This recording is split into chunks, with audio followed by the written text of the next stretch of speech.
Oh, I'm gonna overdose with Rick. Girl, I overdosed last night. Okay, this is what I'm gonna start doing. Now I already know how this gonna turn out, right? So I was talking to Mr. communicating with him last night. And y'all, I've come so far in the way of sometimes I'm a real airhead about stuff I tend to run from, right? And it comes off as negligence and inattentiveness. And it's really aggravating because so it comes off as that. It's not that at all and remotely, but to someone who's sensitive and who's needy in terms of attention and who needs oral and vocal reinforcement that you love them, it's not a good combination, right? So I know sometimes he thinks I kind of either dismiss or don't pay attention to him when things are going on with his body. And this ain't no time for that, right? So that's false. That's a lie. And so I need to stop letting his perception succeed in gaslighting me into making me feel like I don't care, because that's a bald-faced lie.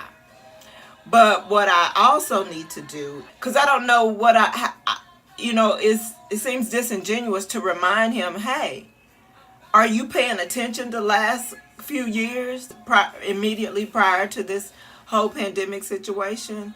I'm like, all that has changed. Like, I don't do that anymore. I never did it, but it could be interpreted by him by that. But at the same time, if I'm doing so, like, for example, the kitchen. Y'all have seen it. And most of the times I accommodate him. I don't have no problem. Sometimes I can push past it and, in fact, enjoy his company in the kitchen. But if I'm in the kitchen actually doing stuff, cooking, and maybe sometimes it's something I'm doing to surprise him, and he got to show up, and then I can't surprise. Like, I do never have the capacity to surprise him. It's his birthday week right now. Tomorrow, the day after tomorrow, is his literal fucking birthday. You know how I can surprise him? I can't. Because if he's here every time I step out of the room, he needs to know. Thank goodness I do have the accessibility to go while he's at work. However, ain't nobody going nowhere off in the public right now trying to bring home K-19 to people that's already dealing with health issues. Another reason why I don't even know what some of y'all are thinking. Everybody forgot about the whole last time they told people who already had K-19, and also those who have the antibodies, and also those who are pre-immunocompromised, and also children. Like, there was a whole list of people who should not. And now today, what doctors do you know that are discouraging people, saying you're immunocompromised, so it's not good for you? No, everybody's on board, and you need to pay attention to who is too, because they will kill you and me. Think nothing about it, and I have all the compassion in the world, but they ain't even so much as paying for a funeral or subsequent long haul medical. Okay, that's not what this video is about.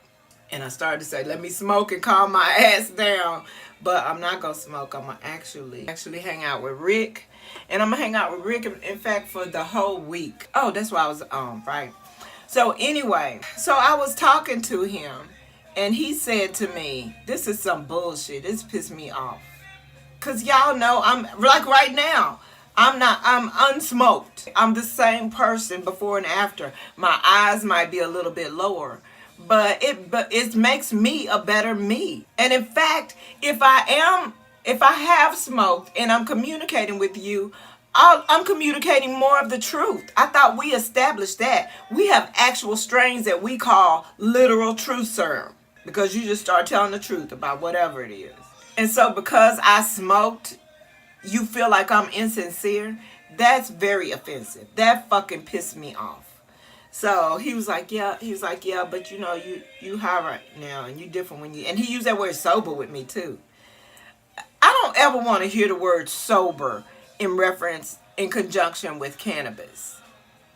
Because even when you're high on cannabis, that is different than being high on something else. And you are cognizant for the most part, unless you OD deliberately, which some people do for recreational purposes. The last time I chose to OD was like a couple of weeks ago. And even when I choose to OD, it's never with smoking, because you can't. You can't OD smoking.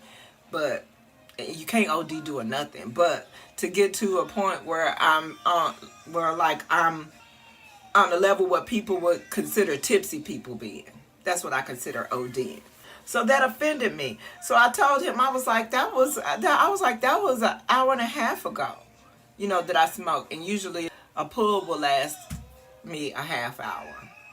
That's just what it is. So I generally smoke again. But even still, in one given night or even day, let's say a whole day, I call myself gonna smoke a whole day. I usually won't take more than 10 pulls. That's a fucking lot. Because when I take my pulls on camera, let's say, what do I take? 3? 3 before I get started. Maybe 3 during the sesh. And this is a lot if I do a lot. And that's about it, right?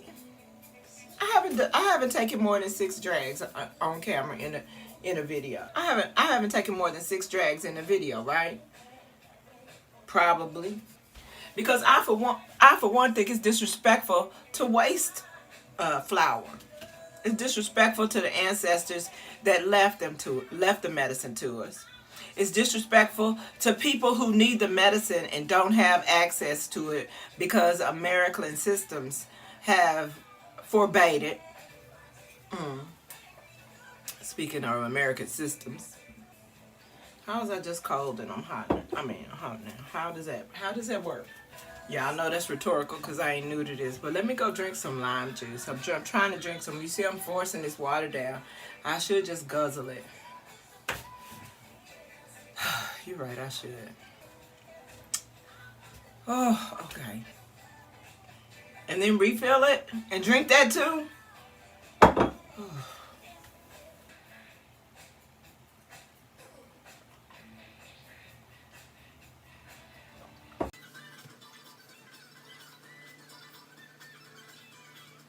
Anyway, back to the point.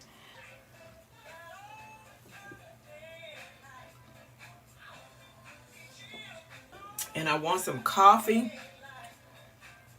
but my body needs that lime juice. Let's go get some.